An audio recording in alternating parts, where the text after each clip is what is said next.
이제 중개대상물에서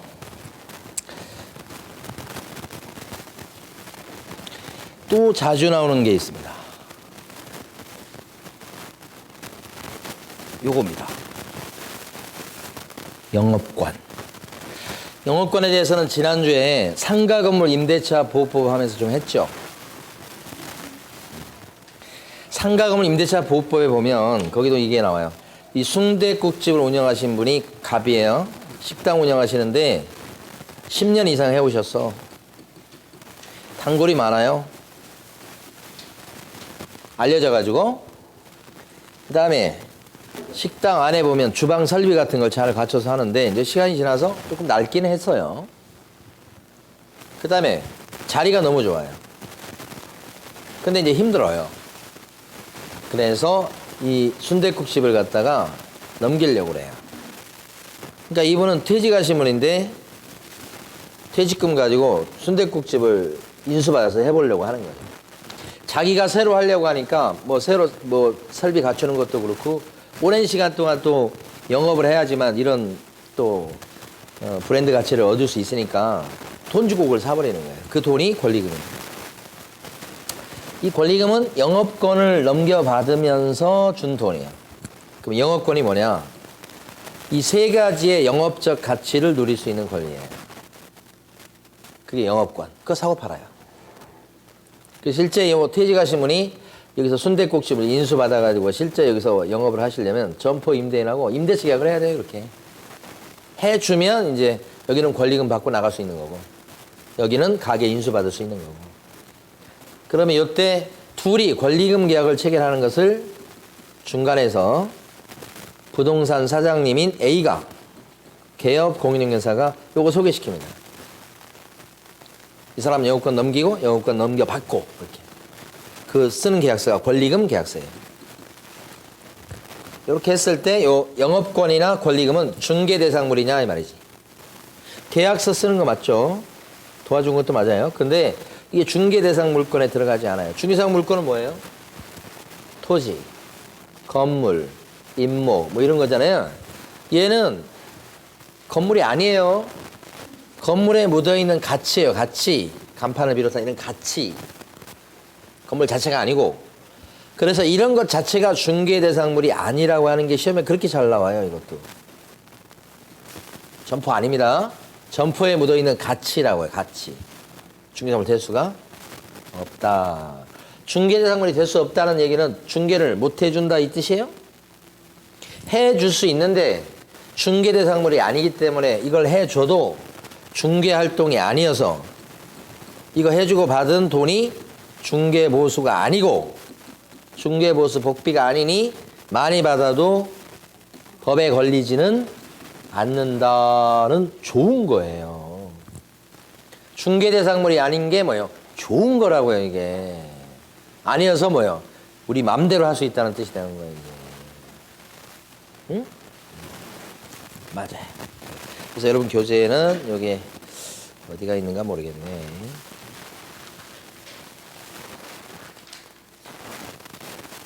어디 숨어 있을 거예요. 저기 보세요. 45페이지 가보세요. 지금 많이 나오는 것만 설명드리고 있어요. 그것만 시험에 나와요. 45페이지 보면 제일 위에 판례가 있죠. 1번 권리금은 중개대상물이 아니라 그리고 밑줄 긋습니다. 영업용 건물의 영업시설, 비품 등 유형물이나 45페이지입니다. 유형물이나 그죠? 거래처, 신용, 영업상의 노하우 그 다음에 점포 위치에 따른 영업상의 이점 등 무형의 재산적 가치는 이렇게 했죠. 권리금이라고 볼 수 없어요. 사실은 이렇게 써놨지만 이게 권리금이 아니고 영업권이에요. 영업권. 이런 무형적 재산적 가치는 중개대상물이라고 할 수가 없다. 그렇죠? 따라서 그러한 유무형의 눈에 보이는 보이지 않는 재산적 가치의 양도에 대해서 이른바 권리금을 수수하도록 중개한 것은 수수, 주고받도록 이런 뜻이죠. 권리금을 주고받도록 중개한 것은 중개행위에 해당되지 않는다. 단골로 나오는 거예요, 시험에서. 이 판례도 그런 것만 하시면 돼. 단골로 나오는 것만 하시면 합격할 때 문제가 하나도 없어요. 하나도 없어요. 자, 여기까지 봤고 인목은 아까 봤습니다. 이거 넘어가고 자, 여러분 교재는 어디 보시냐면 그 52페이지 보시는 거예요. 52페이지.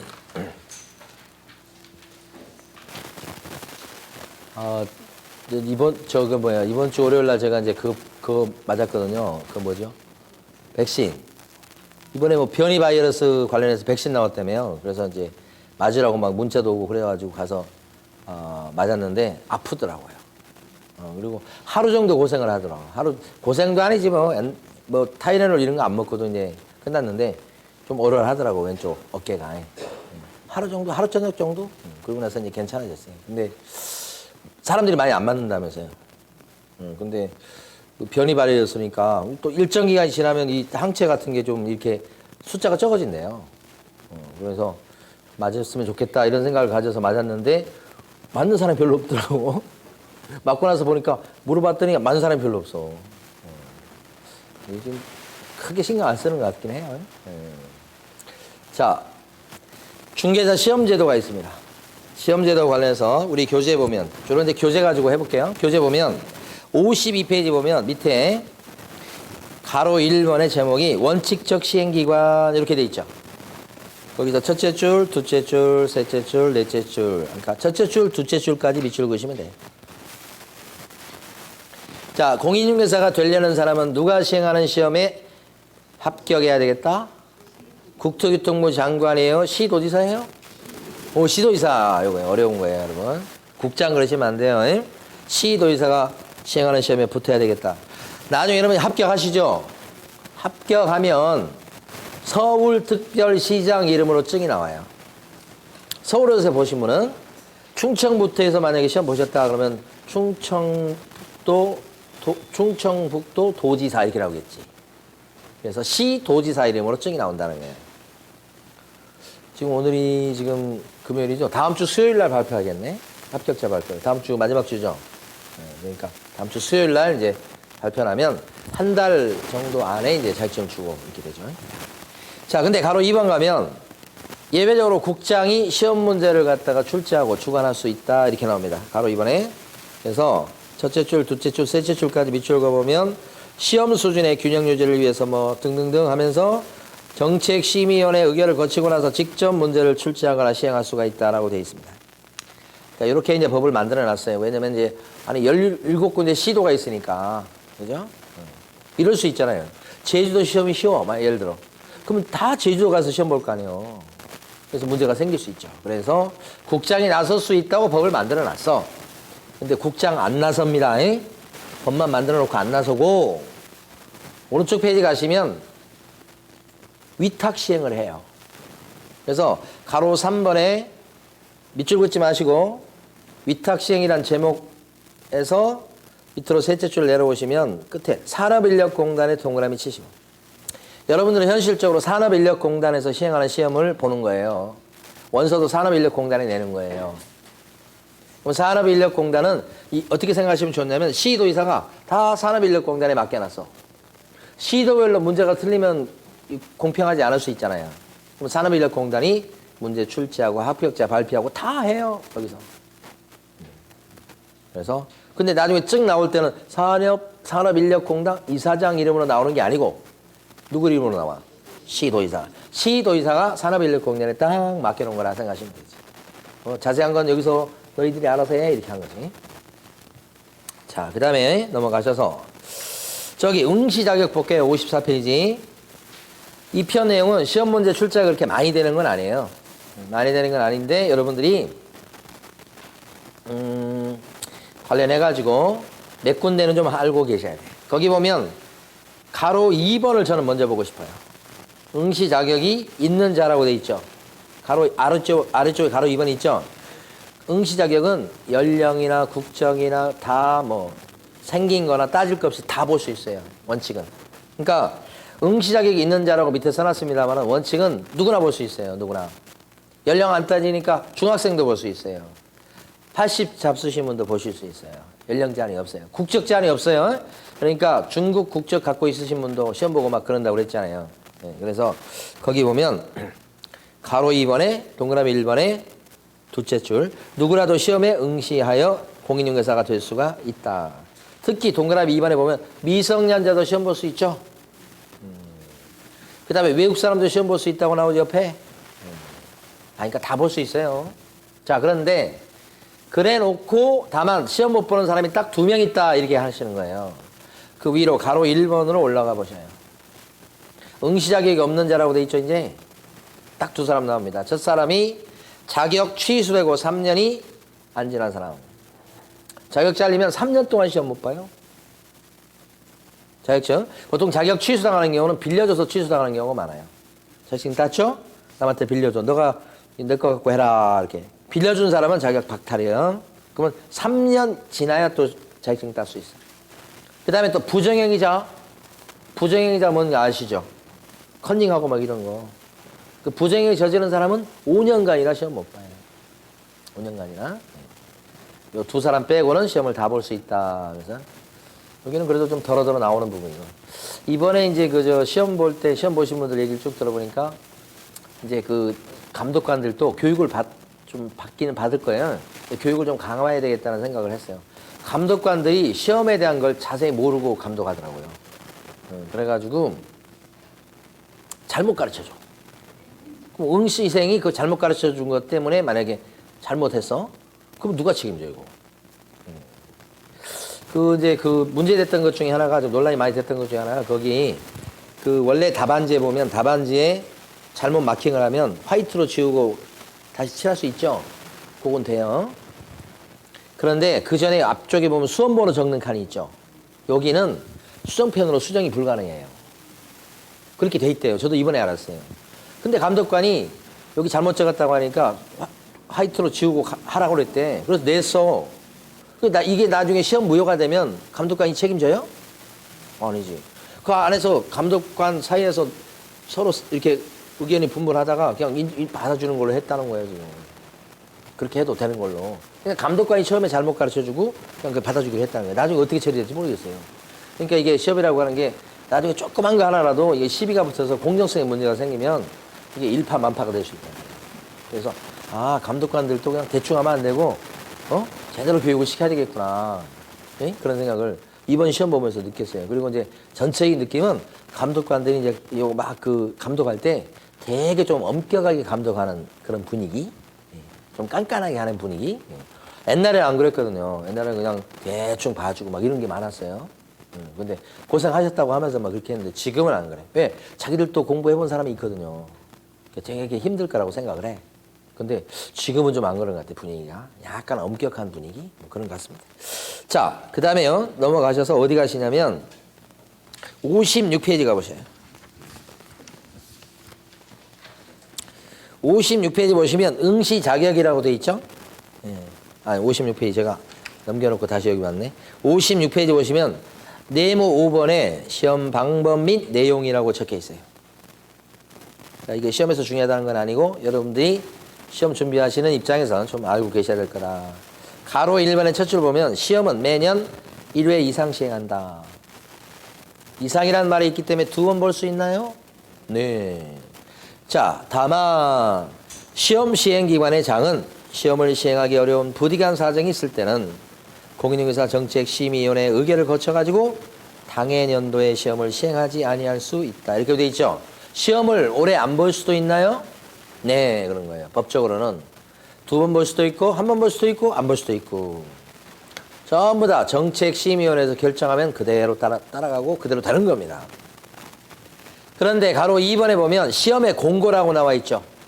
이 공고가 2번 납니다. 하나가 계략적인 공고가 동그라미 1번인데요. 요것은 셋째 줄에 보면 2월 말까지 공고하도록 돼 있어요. 2월 말에 공고한다는 게 아니에요. 2월 말까지인데 현실적으로 보면 이제 새해 들어서잖아요, 내년. 그러면 초에 발표해 버리더라고. 그러니까 준비하는 사람들이 있으니까 언제 시험 본다고 거의 결정이 돼 있고요. 발표해. 발표만 남겨놓은 거예요, 사실. 내년 초에 발표할 거예요. 근데 법적으로 언제까지 공고해라? 2월 말. 근데 동그라미 2번에 보면 구체적 공고라고 돼 있죠. 이 구체적 공고는 언제 하냐면 그 밑에 몇째 줄에 있냐면 셋째 줄 끝부분에 90일 이전까지 나와 있죠. 90일 전까지 공고한다. 구체적 공고는. 근데 그 90일 전 공고가 나면 그때 여러분 원서 접수해요. 그러니까 여러분들은 가만히 보면 지금부터 공부를 시작하시지만 원서 접수 전까지가 한 텀이에요. 저번에 말씀드렸는가 모르겠지만 여러분의 시험 보는 그 기간은 시험 기간은 3등분이에요. 3등분. 그 중에 중요한 분기점이 되는 게 100일이에요. 100일. 요때가 구체적 공고라는 거예요. 이때가. 요 정도가. 요게 첫 번째 1기예요. 1기. 첫 번째 단계입니다. 첫 번째 단계라고 할게요. 단계. 그리고 나서 100일부터 여기 이제 시험 보기 한 달 전 있죠. 30일 전. 여기가 2단계. 2단계. 요거 몇 개월이요? 요 기간과 요 기간이 맞먹어요. 질적으로. 요때 공부한 요 기간이 뭐 한 7, 8개월 될 수 있잖아요. 요 기간하고 요 기간이 맞먹는다고. 강도가. 그 다음에 요 30일 남겨놨죠? 요게 마지막 3단계예요. 요 한 달이 요 기간하고 맞먹어요. 요 한 달이 요 기간하고 맞먹어요. 왜 그럴까요? 처음에 공부할 때는 서툴러서 막 이렇게 하다가 공부가 누적이 돼서 막 쌓여가죠? 그러면서 밀도가 올라가면서 그게 이제 효율적인 공부가 되기 시작하는 거예요. 그래서 여기 하루는 여기에 일주일하고 맞먹을 수 있어요. 일주일이 뭐야? 더 될 수도 있어요. 그래서 이게 보면 자기 실력이 어떻게 올라가냐면 실력이 이렇게 올라가는 게 아니고요. 점수도 마찬가지. 이렇게 올라가는 게 아니고 처음에는 이륙할 때까지는 바닥을 기어요. 이거 뭐야? 다시. 정확히 안 그래요. 점수가 실력이 이렇게 올라가면 다 공부한다고 그랬어요. 오, 갑자기 이렇게 나왔어. 근데 실력이 어떻게 되면 바닥을 기어. 그러다가 이렇게 하는 거예요. 그래서 100일 전까지 이륙할 수 있게끔 준비 작업을 많이 해야 되는 거예요.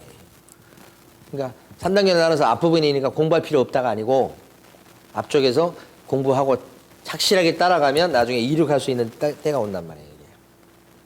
그게 준비 단계죠. 준비 단계. 한꺼번에 준비가 잘 안 돼요. 그러니까 뭐 길게 보실 필요 없어. 그냥 하루하루 수업 열심히 듣고 결석하지 않고 돌아가셔서 복습 좀 하고 복습할 때 민법이나 학개론 위주로 복습을 하시고 강의도 더 많이 들으시고 민법 학개론을 그런 식으로 해서 하루하루 해나간다는 생각을 가지시면 돼요. 시험 막바지에 열심히 하신 분이 또 합격해요. 그래서 요렇게 계획을 좀 잡아보시고 자 그것 때문에 말씀드린 거고 그 다음에 쭉 넘어가시면 이제 58페이지 가보세요. 58페이지 보시면 거기 자격증 교부라고 나오죠. 거기에 지금 기출문제 표시가 30회, 33회 돼 있죠. 그래서 거기 보면 가로 1번에 동그라미 1번 첫째 줄부터 넷째 줄까지 밑줄입니다. 시도지사는 시험 합격자 결정 공고일로부터 1개월 내에 시험 합격자에 관한 사항을 공인중개사 자격증 교부대장에 기재하고 나서 합격자에게 자격증을 교부해야 되겠다. 자격증 주는 사람 누구게요? 시도지사 거기를 동그라미 쳐야 돼. 자격증 주는 사람 국장 안 해요. 시도지사가 증을 주는 거예요. 그거 이제 핵심. 그 다음에요. 자, 쭉 넘어가셔서 62페이지 가보셔요.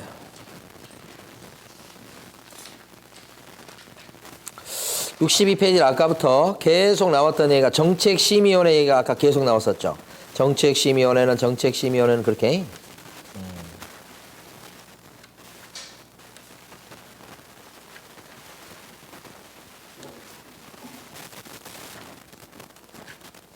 거기 재료에 회색 바탕 박스 보세요. 법 2조의 2라고 나와 있는 거 있죠. 그 밑에 옆에 보면 자 공인중개사의 업무에 관한 다음에 각호 사항을 심의하기 위해서 국토교통부에 여기 동그라미 쳐야 돼. 국토교통부에다가 정책심의위원회를 둘 수 있다. 정책심의위원회는 어디에다 설치하는 거예요? 국토교통부예요? 아니면 보건복지부예요? 국토교통부죠. 그렇게 시험 낼 건 아니지만 국토교통부에다가 설치한다는 거 알아두셔야 돼. 협회에 설치한다고 하면 안 돼요. 협회 아니에요. 국토교통부예요. 국토교통부는 과천에 있습니까? 아니면 세종시가 있습니까, 지금? 세종시가 내려가 있어요. 거기 가면 정책심의원회 이렇게 있겠죠? 정책심의원회 위원들은 대학 교수들이 많아요. 그래서 어떻게 하느냐? 서울에서 이제 회의 있다고 그러면 내려가요. 그러면 거기 KTX 뭐 이런 비용 줘요. 가서 회의하고 와요. 회의에서 땅땅땅 이제 의사결정을 하고 와요. 그러니까 전문가들로 이렇게 모아서 어떤 의사결정을 하는 거예요. 의사결정에서 이렇게 심의하는 게 네 가지가 있어요. 네 가지. 자, 밑에 보시면 1번. 공인중개사 시험 등 공인중개사 자격 취득에 관한 사항이라고 돼 있죠. 요게. 그러니까 이게 뭐냐면 시험 제도예요. 요새 지금 분위기가 그 중개사 시험 제도 개편에 대한 내용이 지금 상당히 진척이 되는 것 같아요. 그래서 발표를 곧 할 거다 얘기가 지금 소문이 파다한데 상대평가로 이제 할 것 같아요. 상대평가 할 거라고 곧 발표한다는 얘기가 소문이 있더라고. 그 상대평가로 한다는 얘기는 이제 점수가 70점 돼도 예를 들어 만등에서 끊으면 만등에서 끊으면 등수가 13,000등이야. 근데 점수가 70점이야. 그리고 떨어지는 거예요. 10,000명으로 끊으면. 보통 옛날부터 얘기했던 건 15,000명을 많이 얘기하더라고. 그래서 20,000명은 좀 많고 10,000명은 좀 적고 이렇게 15,000등까지 끊겠다. 이게 상대평가예요. 그러면 상대평가 하게 되면 이제 아마 시험 보는 인구가 많이 줄 거예요. 왜냐면 이게 이제 경쟁을 해야 되니까. 그래서 이제 수험 인구가 많이 줄고 시험도 어려워지고 그렇게 될 것 같아요. 그래서 이제 시험에 대해서 상대평가를 하겠다 이렇게 결정을 하면 어디서 의결해야 돼? 대학 교수들 불러 모으고 정책심의위원회에서 결정한다. 그게 1번이에요. 1번. 그 다음에 2번. 중개업의 육성에 관한 사항이라고 돼 있죠. 이건 뭔지 모르겠어요. 어떻게 육성하려고 하는지. 그건 넘어가고. 3번. 보수 변경. 요거 여러분하고 관련돼 있어요. 보수 변경 그러면 최근에 보면 우리 그거 있지 않았어요? 반값 복비라는 거 있지 않았어요? 반값 복비. 들어보셨나? 보도에 막 나오고 그랬는데. 복비. 반값 복비. 그래서 수수료 조례를 갖다가 조정을 했잖아요. 그래서 옛날에 비해서 반 정도 되게끔 보수가. 처음 들으세요? 안 들어보셨어요? 진짜로? 세상을 등지고 사시는 거예요, 지금? 그러면 안 되는데. 반값 복비라는 얘기가 뉴스에 파다에 있었어요. 나중에 한번 쳐보세요. 뉴스 검색해보세요. 반값 복비 뭐 이렇게 나왔나고. 응? 근데 실제로 이게 어느 정도 되냐면 옛날에 예를 들어서 이제 한 달에 예를 들어서 뭐 1,000만 원을 벌었다. 그럼 반값 복비로 이렇게 조정이 되면서 우리가 벌어들이는 돈은 한 600만 원 정도로 줄은 거예요. 한번 이렇게 쭉 해보니까.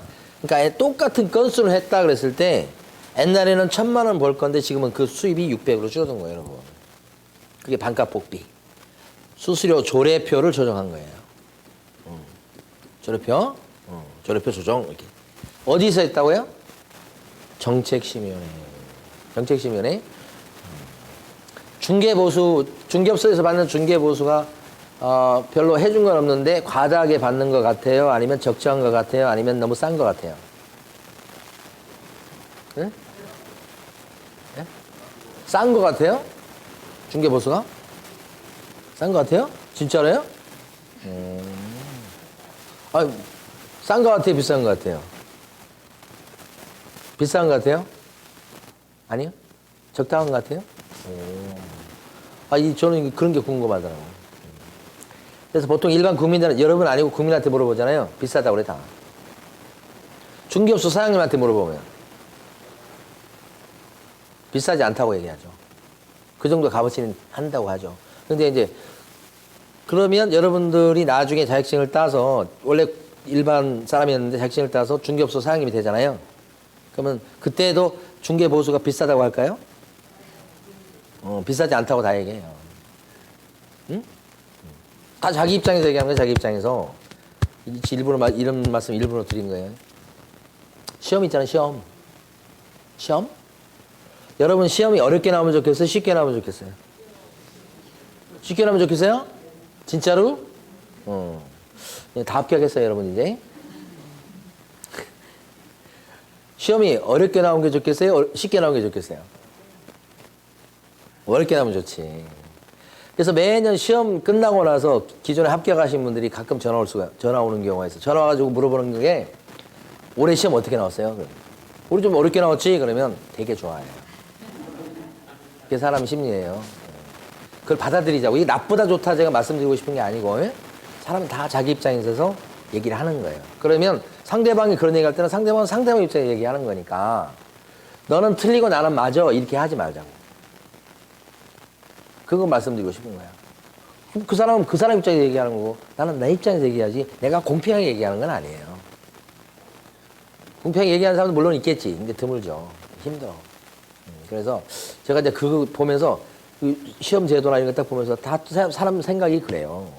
그렇게 생각이 이렇게 돌아가. 나쁘다는 거 말씀드린 거 아니에요. 저 욕하지 마요. 저도 그렇게 생각해요. 저도. 다른 분야 가면 또 똑같아요. 저도. 그래서 여기 보면 보수 변경에 관한 사항을 여기서 심의하고 또 그 다음에 4번에 보면 손해배상 책임 보장에 관한 사항이 또 있죠. 이게 시험에 잘 나오는데 나중에 암기하셔야 돼요. 여기 마지막에 손해배상 책임 보장에 관한 사항이라는 거 있잖아요. 이게 올해 여러분 그거하고 관련돼 있어. 요새 지금 그 부동산 가격이 많이 올랐잖아요. 응? 많이 올랐는데 그러다 보니까 중개업소에서 사고 낼 수도 있잖아요. 그럼 사고 냈는데 중개업소 사장님이 재산이 없으면 피해자는 손해배상을 못 받게 돼요.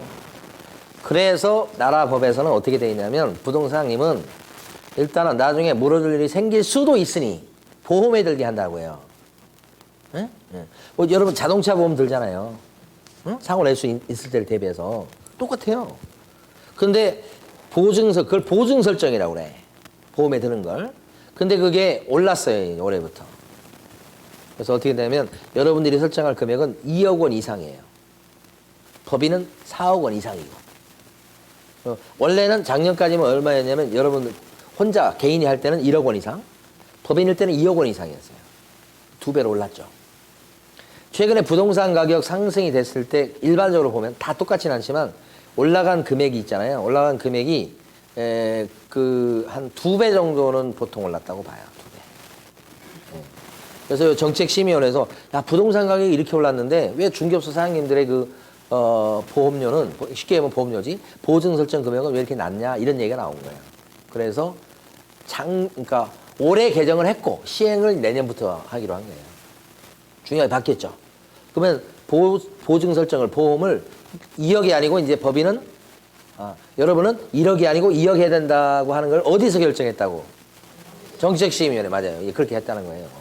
그래서 회의해갖고 이거 부동산 가격도 올랐으니까 1억 말고 2억으로 해야 되겠다. 이렇게 했단 말이에요. 그러니까 여기 심의사항이 암기 방법을 통해 나중에 암기를 하셔야 돼요. 잘 나와 시험에. 그 다음에 쭉 넘겨보세요. 또.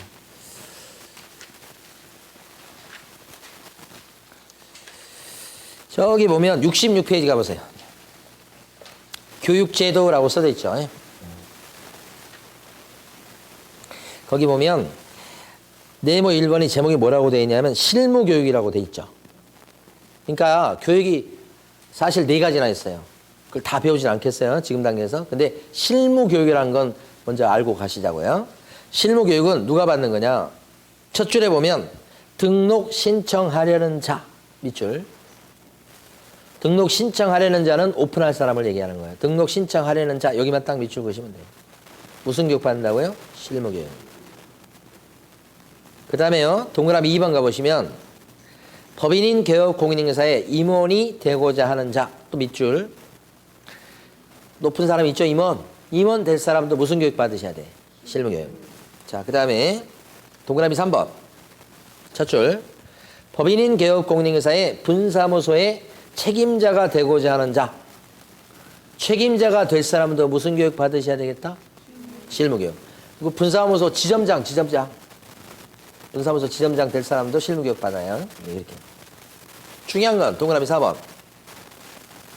밑줄 그어봐요. 소속 공인중개사가 되려는 자까지만 밑줄. 소공이 될 사람도 무슨 교육을 받으셔야 되겠다? 실무교육. 그러니까 소공으로 취직할 때도 실무교육 받아 이렇게 되는 거지. 그 네 가지 밑줄 걷죠 지금. 그 교육 시간이 제일 끝줄에 가면 몇 시간 이상? 제일 끝줄. 교육 시간 몇 시간? 28시간 이상. 몇 시간? 32시간 이하 이렇게 되지. 28시간 이상 32시간 이하. 예? 이게 이제 실무교육 시간이에요. 그러면 오른쪽 제일 밑에 보세요. 보조원으로 취직할 사람도 있을 거 아니에요? 그렇죠? 보조원으로 취직할 사람은 무슨 교육을 받는다? 실무교육이 아니라 직무교육을 받는 거죠. 자, 그래서 거기 보면 거기 네모사 한번 아래쪽 네모사 한 번입니다. 거기서 중개보조원은 밑줄. 나머지 밑줄 긋지 말고 중개보조원은 밑줄. 그러니까 중개보조원 되려는 자는 무슨 교육 받으셔야 되겠다? 실무교육 아니고 직무교육. 직무교육 받으셔야 보조원 될 수 있다. 이런 뜻이에요. 됐습니다. 그 다음에 이제 쭉 넘어가셔서 74페이지 갑니다.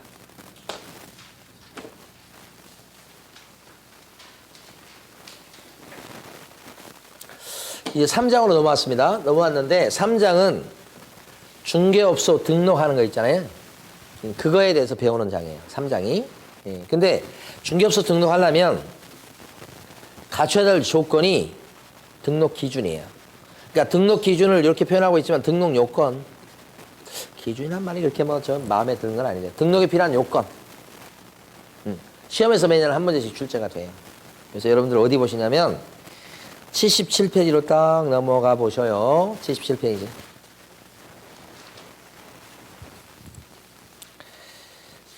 지금 중개업소 등록 오픈할 수 있는 사람은 두 부류예요. 두 종류예요. 어떤 경우냐면 혼자서 오픈하는 경우가 있죠. 혼자서. 네, 그런 사람이 이제 뭐냐면 공인중개사인 개공될 때 여러분 같은 경우. 그 다음에 법인을 차려서 오픈하는 경우가 있죠. 그러니까 두 종류만 오픈이 돼요, 지금. 혼자 하거나 아니면 법인 차리거나. 그러면 먼저 여러분처럼 자격증을 따서 혼자 오픈해가지고 하려고 할 때 그때는 세 가지 조건을 갖춰야 돼. 첫 번째, 자격증을 따고요. 두 번째, 무슨 교육 받는다고요? 오픈할 때 받는 건 실무교육이에요. 그리고 직무교육 그러면 틀리다고요? 그 다음에 뭘 갖춰야 돼? 사무실. 그래서 등록에 필요한 3요소 그러면 이렇게 자, 실, 사 이렇게 하셔야 돼. 이게 등록에 필요한 뭐예요? 3요소 이렇게 하죠. 사무실 이렇게 얘기해. 근데 이 사무실도 이거 사실 제가 이렇게 했습니다만은 옛날 사무실처럼 이렇게 하면 사람들한테 인기가 없겠죠. 요새는 중개 사무실도 보면 잘 갖고 놔요. 그래서 요 세 가지가 있는데, 그렇죠? 그 중에서 사무실이 조금 공부할 내용이 있어요. 사무실. 자, 볼게요.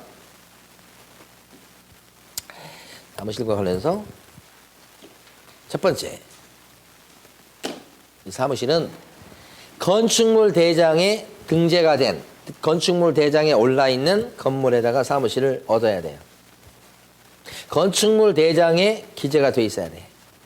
그럼 이게 다른 말로 하면 합법적인 건물이어야 돼. 그러니까 무허가 불법 건물에다가 사무실을 얻어놓고는 등록해 주시오 그러면 등록 안 해줘요. 그 다음에 여러분 많이 보는 것 중에 하나 뭐가 있냐면 파라솔 같은 거 쳐놓고는 등록해 주시오 그러면 등록 안 해줘 당연히. 그 다음에 컨테이너는 그래도 좀 낫지. 컨테이너 갖다 놓고 등록해 주시오 안 돼 이렇게 하는 거예요. 어디에 올라 있어야 되니까 건축물 대장이에요. 대장. 건축물 대장. 그래서 요걸 이해하셔야 돼. 노란 걸. 건물이 지어져서 완전한 건물이 될 때까지 시간적 순서예요. 제일 처음에 건물 지을 때 건축 허가를 받겠죠. 그래서 공사를 시작하면 뭐라고 그래요? 착공이라고 그래요. 공사 시작. 다 지으면 뭐라고 그래요? 준공. 이걸 다른 말로 사용 승인이라고 하기도 해요. 이렇게. 다 지으면. 그 다음에 건축물 대장을 그 다음에 만들어요. 준공 떨어지고 나서 만들어요. 건축물 대장. 대장이 만들어지고 대장 갖고 등기부 만들어요. 첫 번째 하는 등기를 보존 등기다 이렇게 얘기해요. 시간적 순서예요. 그러니까 건물이 만들어져서 완전한 건물이 될 때까지 시간 순서는 이렇게 되는데 원래 중개사무실을 쓸 수 있으려면 여기 건축물 대장에 등재가 돼 있어야 되니까 원래는 이 건축물 대장이 만들어진 이후부터 중개사무실로 사용할 수 있다 이렇게 되는 거예요. 이게 원칙이에요, 원칙. 이게 원칙이라고. 자, 그런데 예외적으로 건축물 대장에 등재가 되기 전이야. 건축물 대장이 아직 없어. 그럼 원래는 이건 사무실을 못 써야 돼. 그런데 건축물 대장은 아직 없지만 준공이 떨어졌어. 준공이 뭐예요? 사용 승인이 뭐예요? 어떤 의미예요? 써도 좋다는 거예요. 그래서 이런 경우는 예외적으로 중개사무실로 쓸 수 있게끔 허용한다. 예외입니다, 예외 이게. 준공은 돼 있어야 돼요.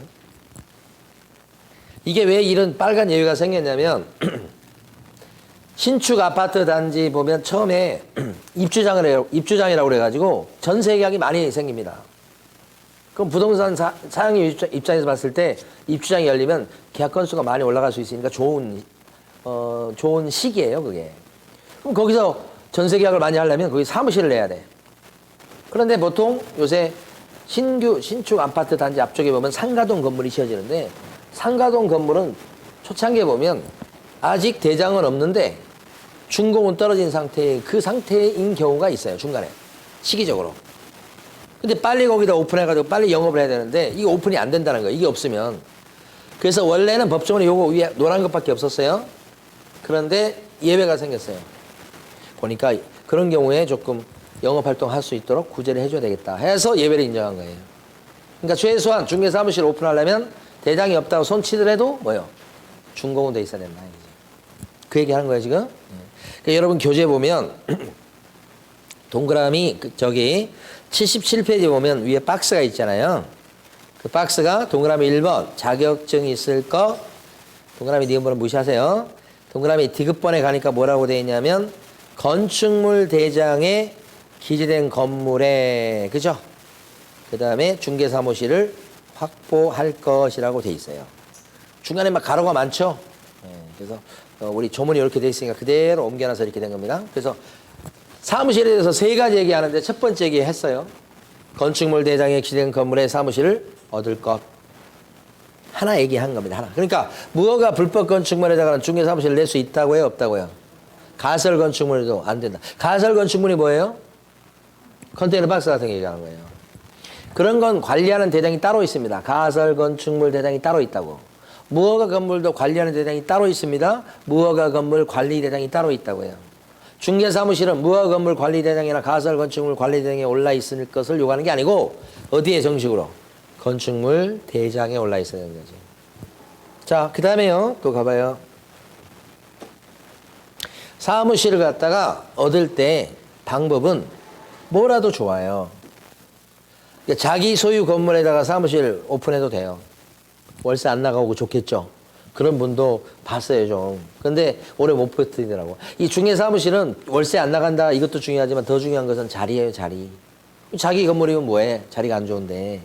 나중에는 결국은 뭐 다 폐업하고 자리 있는 대로 권리금 주고 가더라니까. 자기 건물이 있어도. 그 다음에 전세 임대차. 요거. 전세는 보증금만 있는 걸 얘기하는 거예요. 보증금만 있는 거. 같은 말이에요. 전세 계약이랑 임대차 계약은 같은 말인데 이건 보증금만 있는 거 얘기하고 월세는 뭐예요? 보증금하고 월세가 뭐라니? 임대차가 뭐예요? 임대차가 이제 월세 있는 거 얘기하는 거, 월세 있는 거. 보증금 얼마, 월세 얼마 이런 구조일 때 임대차. 전세 보증만 달랑 있을 때 월세 없고 그건 전세라고 얘기해요. 응? 같은 거예요, 본질은. 그 다음에 사용대차. 이것 때문에 이제 시험 문제 내는 거예요. 사용대차는 공짜로 빌려 쓰는 거예요, 공짜로. 응? 그래서 공짜로 사무실을 확보해도 된다, 이거죠. 아까 자격증 2천만 원 줄 테니까 따와라. 5년간 같이 하자. 그게 이거예요. 거기 지금 보면 2천만 원 주신 분은 이분은 돈이 많으신 분이지, 그러니까 2천만 원 투자합니다. 자격증 없어요. 자기가 점포 얻었어요. 이 사람이 임차인이에요. 자기 점포 있어. 있는데 문제는 뭐냐면 자격증이 없지. 그게 핸디캡이야. 없으니까 남의 거 걸고 맨날 해야 되는데 자격증 걸었던 사람은 6개월을 버티기 힘들고 막 나가고 막 이래. 그러니까 좀 일 가르치고 자격증 걸고 좀 할만하면 나가고 또 일 가르치고 좀 할만하면 나가고 이게 뭐 이렇게 된다니까? 그래서 5년 얘기하는 거예요. 5년도 필요 없어. 한 1년만 해도 괜찮을 거예요. 1년도 못 버텨요. 5년 정도 그렇게 해준다면 2천만 원 투자할 용기가 있다는 거 아니에요. 그렇잖아요. 그래서 이분이 자기가 자격증 따기 힘드니까 연세 좀 있으실 것 같아. 있으니까 자격증 있는 사람을 이렇게 같이 동업하자고 하거든요. 그래서 자격증을 갖고 있으면 실무교육을 받아. 실무교육비는 얼마 안 들어요. 10만 원 조금 넘어. 사무실을 확보해야 되는데 사무실을 해결해 주죠. 야, 내가 얻은 건데, 내가 임차인인데, 내가 월세 내는데, 야, 너 그냥 공짜로 써? 이렇게 하죠. 그게 실무적으로는 사용승낙서예요. 사용승낙서를 법부로 부를 때, 법적 용어로 부를 때 사용대차계약이라고 해요. 공짜로 너가 써? 이렇게 얘기하는 거예요. 사용대차계약이다. 그럼 사무실 확보했죠? 교육 받았죠? 3요소 갖췄죠? 이제 결격사유라는 게 있어요. 아까 넘어갔지만. 결격사유에 해당되지 않는다. 하자가 없어. 전과 같은 게 없다고. 그러면 어떻게 돼요? 패스! 이렇게 돼서 등록이 돼. 그러면 여기서 갑하고 을이 있으면 부동산 사장님 되는 건 누구예요? 갑하고 을 중에 부동산 사장님 되는 거. 을이 되는 거예요. 여기가 개업 공인중개사가 되고요. 그죠? 여기는 뭐예요? 저 자격증 없으신 이분은 자기 가게, 자기가 월세 내고 있는데 여기는 뭐예요? 이 사람이 중개보조네요. 그러면 이 갑은 자기 가게라고 생각하겠지. 그런데 보조원이죠? 계약서 쓸 수 있어, 없어? 없고. 계약서를 여기가 써야 돼. 근데 현장에 가면 이렇게 같이 하면서 이 사람이 그냥 베테랑이거든. 자격증이 없다 뿐이지. 막 30년 이렇게 베테랑. 그냥 막 계약서 막 귀신같이 써. 그러면 돼야 안 돼요? 안 되는 거예요. 계약서 쓰는 그런 중요한 일은 여기 하면 안 돼. 보조는 뭐만 해야 돼? 커피 타고 물건 보여주고 뭐 등기 부출 그런 것만 해야 된다고. 근데 그러냐고. 그렇잖아요. 그죠? 문제가 있잖아요. 사실은. 근데 법적으로 이게 합법적인 동업관계가 되려면 지킬 선을 지켜야 돼. 여기는 어떻게 해야 돼? 계약서 쓰고 뭐 이런 걸 여기서 다 해야 돼. 잘못돼서 법을 어겼다고 하면 여기가 처벌받는 거예요. 여기가 처벌받는 게 아니고. 그러니까 이 사무실에 이 의뢰 자격증을 걸고 같이 한다는 게 무슨 의미인지를 의뢰 자격증을 걸고 같이 한다는 게 무슨 의미인지를 아셔야 돼. 이게 잘못되면 여기가 책임지고 손해배상도 여기가 하고 막 이렇게 하는 거예요. 2천만 원이 문제가 아니야. 사실은 어떻게 보면 법적으로 봤을 때는. 여기는 뭐예요? 그렇게 할 의무가 없고 잘못했다고 했을 때 여기가 화살을 맞는 경우는 드물어. 근데 현실적으로 이런 동업관계가 있어요. 그래서 뭐만 지키면 돼. 이 사람 자기 할 일 자기가 하면 돼. 자기 할 일 자기가 하면 돼. 여기가 계약서 써주고 하면 절대 안 돼. 그것만 딱 지키면 그 선만 안 넘어가면 괜찮아요. 그럴 때 써먹는 게 뭐예요? 사용대차예요. 사용대차. 그럼 이 사무실에 가보면 예? 사무실 가봐봐. 사무실 가보면 책상이 2개가 있어. 이런 책상이 하나 있고 이런 책상이 있어. 이 책상 누구 책상이에요? 갑의 책상이요? 을의 책상이요? 갑의 책상이요. 을 책상이요. 아침에 누가 더 일찍 출근해야 돼? 여기가 일찍 출근해야 돼, 일찍. 사무실 청소 누가 주로 해야 돼? 을이 해야지. 그러니까 사회적으로 봤을 때 여기가 사장팀이고 여기는 종업원 관념이지만 법률적으로 봤을 때 여기가 개공이고 여기가 보조원 이렇게 된다는 거예요. 잘못되면 법적 책임은 여기가 뒤집어 쓰는 거예요. 알고나 걸어야 되는 거예요, 사실은. 걸지 않는 게 좋아요. 그러니까 이것도 인식 변화가 있는데 옛날에는 자격증 따신 분들이 막 이렇게 빌려주고 그런 게 조금 뭐라 그래요? 조금 그래도 마음 편하게 막 빌려주고 뭐 별 관념이 없으셨어. 근데 지금은 어떻게? 자격증을 어떻게 땄죠, 지금? 천신만고 끝에 자격증을 땄잖아. 그 빌려줬다가 자격 이렇게 되면 어떻게 돼, 이제? 자격증 다시 따기도 힘들어. 그래서 제가 이제 주변에 보면 자격증 필요한 사람이 있어가지고 자격증 걸고 같이 하랍니까? 이렇게 몇 번 이렇게 얘기하잖아요. 지금 합격하신 분들한테 작년이나 그 전에 다 거의 다 싫어해요. 저는 쉽게 소개시켜 줄 거라고 생각해서. 근데 안 그렇더라고. 왜? 자격증을 소중히 여기는 마음이 드러나는 거죠. 이렇게. 자격증 따기가 어려워서 그런 거예요, 사실. 자, 그 다음에 이 중개사무실로 쓰려면 용도가 중개사 사무실로 쓰기에 적합해야 돼. 용도가 어디에서 나오는 용어죠, 이게? 공법. 건축법에서 나온 얘기예요. 건축법에 나온 얘기야, 이게. 응? 용도라는 게. 그러면 건축법에 나오는 용도는 건축법 정확히는 시행령에 나와요. 이 건물 있잖아요. 여기에서 학원을 하려고 그러잖아요. 이 건물에 용도가 있는데, 대장의 용도가 나오는데 그거랑 학원이랑 맞아야 되는 거예요. 예를 들어서 이 자리에다가, 이 건물에다가, 이게 지금 보면 아마 보나마나 2종 근린생활시설일 거예요. 어? 용도가 제2종 근린생활시설일 거라고, 이게 용도예요. 그럼 이 자리에다가 예를 들어 쉽게 말씀드리면 여기다가 유흥주점 못해요.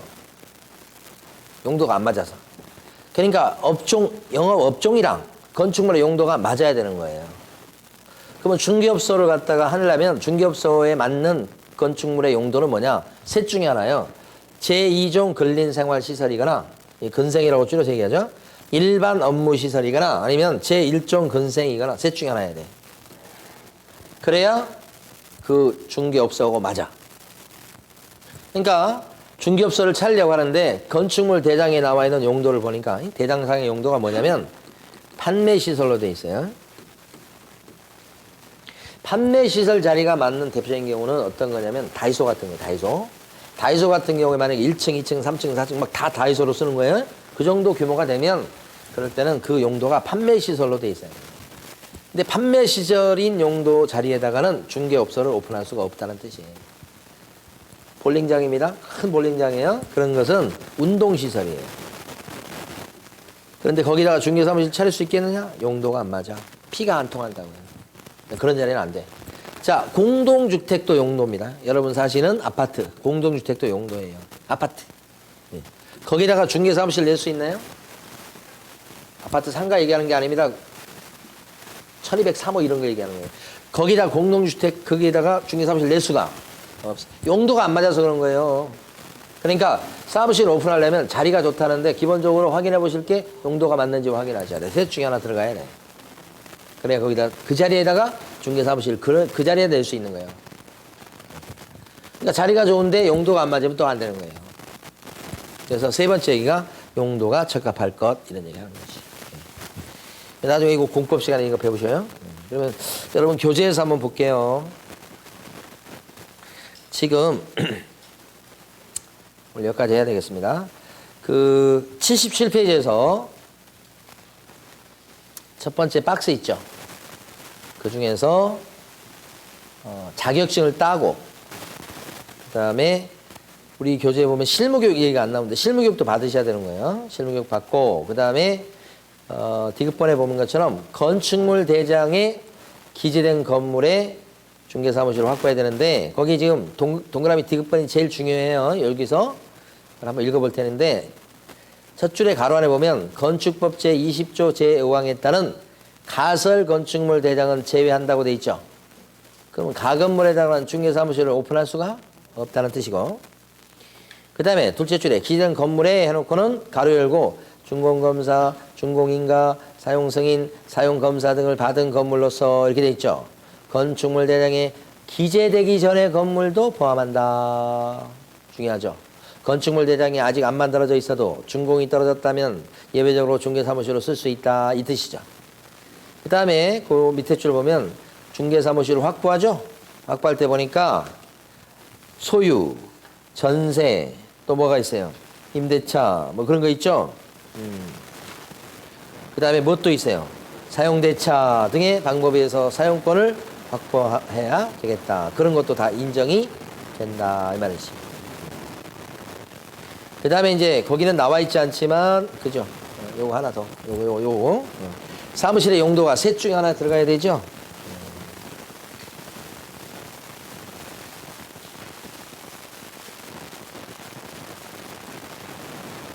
우리 교재는 여기는 나와 있지는 않네. 옆에다 적어보세요. 옆에 그 공간이 있죠? 거기다 요 세 가지 한번 적어보세요. 직접. 용도 적합성이라고 딱 적으시고, 용도 적합성 적으시고, 없을 리가 없는데, 저 눈에 아직 안 뜨네. 여기 뭐요? 제2종 근린생활시설, 오케이, 이렇게. 일반 업무시설, 오피스텔 같은 거 얘기하는 거예요. 일반 업무시설, 오케이. 오피스텔 자리에다가 중개사무실 낼 수 있습니다. 그 다음에 제1종 근린생활시설, 오케이. 나중에 공법 시간에 가시면 대신 1종 근생 자리일 때는 면적이 조금 해야 돼요. 30제곱미터 미만. 이렇게. 그래서 용도가 맞아야 되겠다. 여기까지 이번 주에 하는 걸로 하겠습니다. 이제 시험 문제가 주로 이제 요 사무실 내용하고요. 그 다음에 중개법인 등록 요건이 주로 출제돼요. 사실은 다음 주에는 중개법인 등록 요건부터 진도 나갈 수 있도록 그렇게 하겠습니다. 네. 자, 오늘까지 할게요. 수고 많으셨습니다.